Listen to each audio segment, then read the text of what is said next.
Yo, what's going on, guys? Estee McCrawly coming to another video. This time we got another 2v2 double battle here on the battle spot. Today we got some rating battles. I felt like I was doing well enough to go into the rating battles, see what kind of teams we could get here. And we still got some interesting teams. The first team we're going to be playing off against, my opponent was rocking Whimsicott, Gengar, Landorus, Therian Form, Kangaskhan, Arcanine, and Amoonguss. So one of those rare Kangaskhan's that we haven't really seen too much. He has an Arcanine just like me, so I know it's going to be an Intimidate. Well, not necessarily an Intimidate user. It could also be Flash Fire. Looking here, I do notice that my Kangaskhan, or excuse me, my Arcanine can do some pretty decent work. You can have the Flamethrower for the Amoonguss and the Whimsicott, and so it's going to have Intimidate for the Landorus and the Kangaskhan, and also Will-O-Wisp if I can get that off. I'm also scared a little bit about Spore and potential status moves, so that's also why I bring the Arcanine to deal with, or to be able to set up a safeguard so I don't get affected by status moves. So we're going to go ahead and get this first battle started. And my opponent leads with Kangaskhan and Whimsicott, which is perfect for me. I lead with Arcanine and Conkeldurr.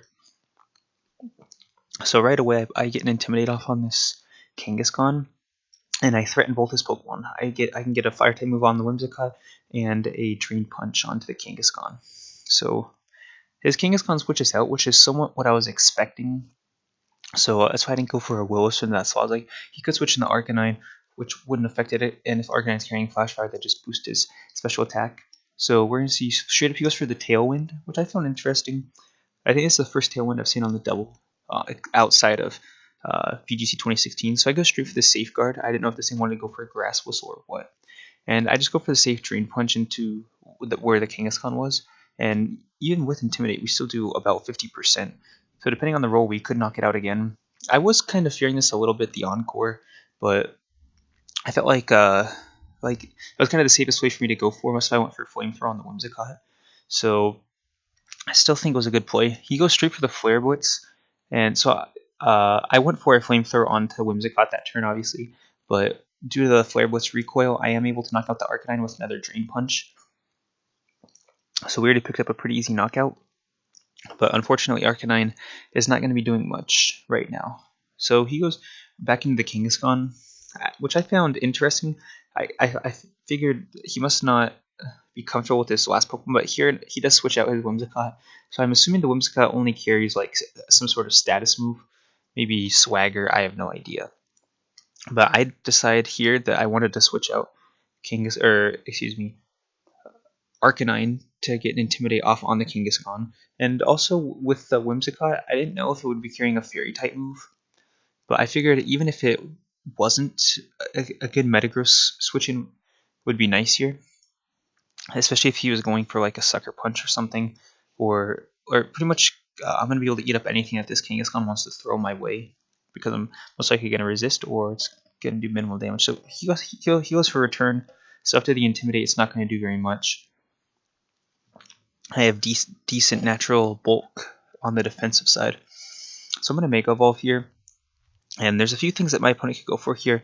I was expecting him to go for a Sucker Punch and or Spore into the Mega Metagross slot, but we see he goes for a Rage Powder. I was like, oh, okay, that's a pretty good play. And he goes for a Low Kick into Metagross, and I was like, he outspeeds my Landorus, and then I was like, oh yeah, he still has Tailwind up, so my superpower is going to get misdirected into the Amoonguss. So didn't go as planned, but I am going to be able to get my substitute off. So if he can't go for a Spore, or I should say he can, but he can't put me to sleep as long as I got that bad boy up. So that's really good for me. And they were going to see the Tailwind peters out, but I'm going to switch out Landorus here and go into Arcanine because I want to get the Intimidate off. So I mean, this Kangaskhan's at -2, and we're going to see he goes for another Rage Powder, which is what I was expecting. Not really much else he could have. Well, I like the safer play on his part, and he does go for the Sucker Punch, which unfortunately is going to hit twice. So the first time is going to break my substitute, but I was confident that I'd be able to take the second hit because he's at -2. and we do, so we barely hang on. And my Zen Headbutt does connect, and we are able to take out this annoying Amoonguss. So it just goes to show the power of Mega Metagross. I mean, Amoonguss is known for its defenses, so that was a pretty nice knockout right there. My opponent's going to bring back in the Whimsicott as his last Pokemon, and he's going to surrender right there. I guess his Kangaskhan was at -2, so he must have thought that there was no way for him to come back. I assume Whimsicott wasn't carrying any attacking moves. That's why he switched out. But I felt like I played that one pretty well. I shut down the Mega Kangaskhan pretty well. And he didn't really bring any offense. Amoonguss and Whimsicott are known for their support / utility capabilities, and Arcanine can vary. His wasn't carrying the Rocky Helmet, but I still assume it was on the utility side more than anything, and we knocked it out. So he was just left with a -2 Kangaskhan and Whimsicott. So, and I still had Landorus in the back to intimidate once again, and even get a Will-O-Wisp off if I wanted to. So I felt like that one I played pretty well. I feel like this team does really well against the Mega King. It's kind of got a lot to deal with it. 2 intimidates. I got Superpower on Landorus. I got King Keldor. I have Will-O-Wisp on Arcanine. Metagross can resist his stab and go for substitute when he goes for Sucker Punch. All this kind of good stuff. So we're gonna go ahead and move on to the next battle. My opponent had somewhat a similar team. Actually, he had nothing in common, but it was just another pretty good battle. That's why I think it was the same. But his team consisted of Cresselia, Aggron, Milotic, Heatran, Sylveon, and Landorus Therian form. So we're going to see a Mega Aggron here, from the team preview, I assume we're going to see a Mega Aggron here. So, I mean, you pretty much just got to hit that bad boy on the special side, and he's going to go down like an Earth Power from Hydreigon would floor that bad boy. So, what scares me here are the Heatran and the Sylveon, and he didn't bring either, which I found really interesting, because those are 2 incredibly offensive Pokemon. That's why I decided, at the end, I decided not to bring Landorus, because I was like, okay, Hydreigon can deal with that. King Keldor can also deal with the Landorus. And I need my Mega Metagross and my Thundurus for this battle. So that's why I decided not to bring him. And Arcanine wasn't going to do much. He wasn't going to hit anything for super effective damage except for the Aggron, but I already had enough to deal with it. So we're going to go ahead and get started now. My opponent leads with Aggron and Cresselia, which is not what I was expecting at all. I was actually expecting maybe a Sylveon lead or a Heatran lead. So we got... That's not what I was expecting at all. So I had a few options here. I was expecting the Cresselia, just not the Aggron. So that's why I led with Thundurus. I just wanted to get a nice swagger off onto this Cresselia. I was like, it could be a Trick Room team because he does have pretty slow Pokemon. Mega Aggron slow. Sylveon can be slow. Cresselia is slow. He had quite a few slow Pokemon. But he's going to be able to get his Ice Beam off turn 1 into the Landorus, or the Thundurus, excuse me. It's going to do like 25%. And he also goes for Toxic here onto Keldor, which is a pretty questionable play, because if I'm Guts, you just increase my attack by 50%. I am not Guts, I am Iron Fist, so lucky for him, but still somewhat of a risk. So he's going to immediately switch out the Cresselia, which, again, another questionable play. But I guess he just wanted to get the Intimidate off, and he didn't want to risk the 50% hitting himself in confusion. So we're going to see he goes for Protect on Aggron, which I was somewhat expecting. I went for the Thunderbolt into Aggron just to hit him on the special side, and I also went for the knockoff. And unfortunate for him on the switch, because I just knocked out his Choice Scarf. But the thing here is I didn't know if my Thundurus was going to be faster or if Landorus was going to be faster. So I'm expecting him to double target down my Thundurus, predicting the Hidden Power Ice. That's why I just go straight up for the Thunder Wave. Because I was like, he's probably going to go for the Rock Slide, obviously. I didn't know if it would take me out or not. But that's why I decided to go for that. I was like, okay, that'll be guaranteed. I don't know if I'll be able to survive and get a Hidden Power Ice off. So he does, like I said, or like I predicted, he does double target down the Thundurus, since he I'm sure would think that it's going to carry Hidden Power Ice over the Ice Punch on King Keldor. And I flinch, which sucks. But this time around, I just go for the Thunderbolt, and I'm like, okay, so wow, I do outspeed the Landers. So I missed out on that. I could have knocked it out, but I'm still content with the damage I've gotten onto this Mega Aggron, since I hit it on the special side, since its defense is so high. And I do get the Ice Punch off in the end, and I'm able to knock out this Landorus.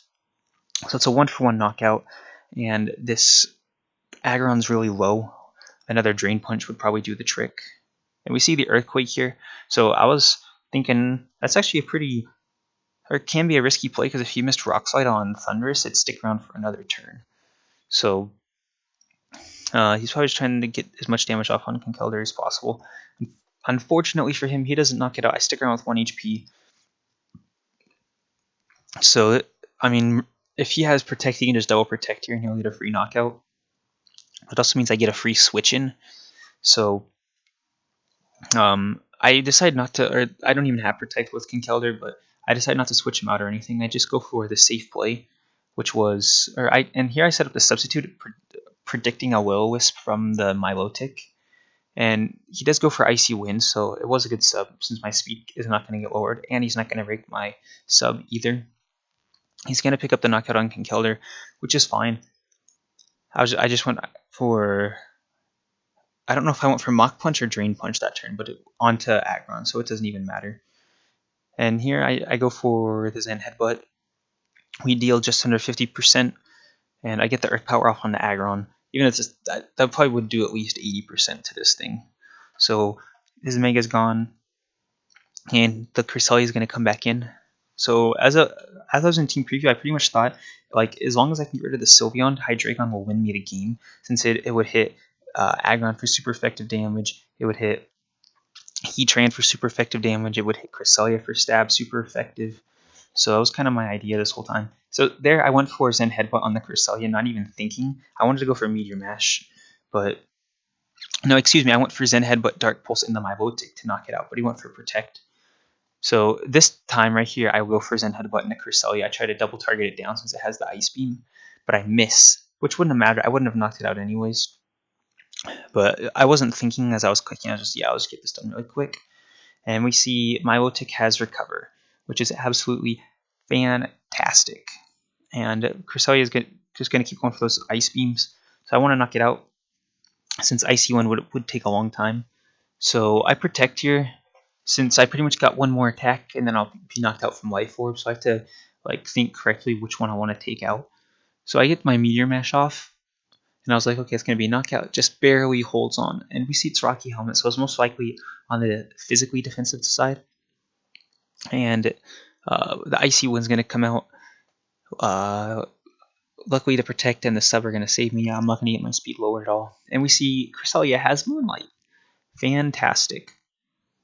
So we get 2 Stall-mons on the field. And here with Hydreigon, I was deciding which one I want to take out, because I can go for Dark Pulse onto Cresselia and knock it out, or I can go for Draco Meteor Zen Headbutt on Milotic and knock it out. So I was debating which one I wanted to do. And Milotic had Citrus, and that time it did over 50%, so it would have been a roll. I decided in the end to knock out Cresselia, but in retrospect, it might have been better to knock out the Milotic, since it has Recover, which is going to have more PP than Moonlight. But I was just a little scared that Ice Beam, he had Ice Beam, and this one has only shown Icy Wind so far. So here I go for a Zen Headbutt. That does about 50% of his remaining health, and he just goes straight up for the Recover. So I was like, okay, so we're going to be playing this game. To me, that looked like, okay, that's pretty much right where he was. So here he goes for Protect, maybe to stall out my PP. I didn't know if he was going to go Protect, Attack, Protect, Recover, something like that. But this time around, I decided to go for Meteor Mash, not because I'm a noob, but because it has the chance of raising my attack, which is what I need. I need to raise my attack by 1 stage to counter all those Recovers. And on the first one, we get it, which is absolutely fantastic. But in the end, my opponent goes for Scald anyways. So even if I didn't get the attack boost, it wouldn't have mattered, since one more Zen Headbutt would have done the trick anyways. I just needed to connect. And luckily we do connect, and we're able to take out this Milotic. So a close 1-0, mainly thanks to the substitute, because it allowed me to keep on outspeeding my opponent and not take that residual damage from the Icy Wind. So that second one, quite the close game. Mega Aggron was a little interesting. He just didn't really have much of an offensive presence, just like in the last game. The Landorus brought the offense, but I took it out really easily. Unfortunate switch out for my opponent when he switched out Cresselia for Landorus Therian, and it just got straight knocked off and lost its choice scarf right away. So I figured, like, when I saw it switching, I was like, oh, I hope it's Landorus or Sylveon or something to be able to knock it off. So, like, I felt like I went for the knockoff onto the Cresselia, get the super effective damage and knock off its item, but it was also like a safe attack to go into, to where it didn't matter what he switched in, it was going to hurt him big time. So I might have been able to do better when that first turn, or when I went for Thunderbolt into the Mega Aggron slot instead of going for Hidden Power Ice into Landorus. I just didn't know if I was going to outspeed it or not. I didn't know if it was going to be like jolly 252 speed, because it would have outsped me in that case, but it wasn't. It didn't make much of a difference even if it outsped me. So that's actually it would have, because I wouldn't have done as much damage to the Mega Aggron, but Hydreigon would have come in and knocked it out anyways with an Earth Power. So a couple more wins with the Mega Metagross team. Mega Metagross is pretty solid, especially I find in this meta, since there's a lot of fairy types. There's Amoonguses, there's those fighting types, and you just wreck them. So that's going to be it. I might be coming at you guys with some more battles with this Mega Metagross team, and I might be creating a new one, a new Mega team. So, but I'll be talking a little bit more about that later. That's going to be it for this video. Hope you guys enjoyed, and I'll see you guys next time.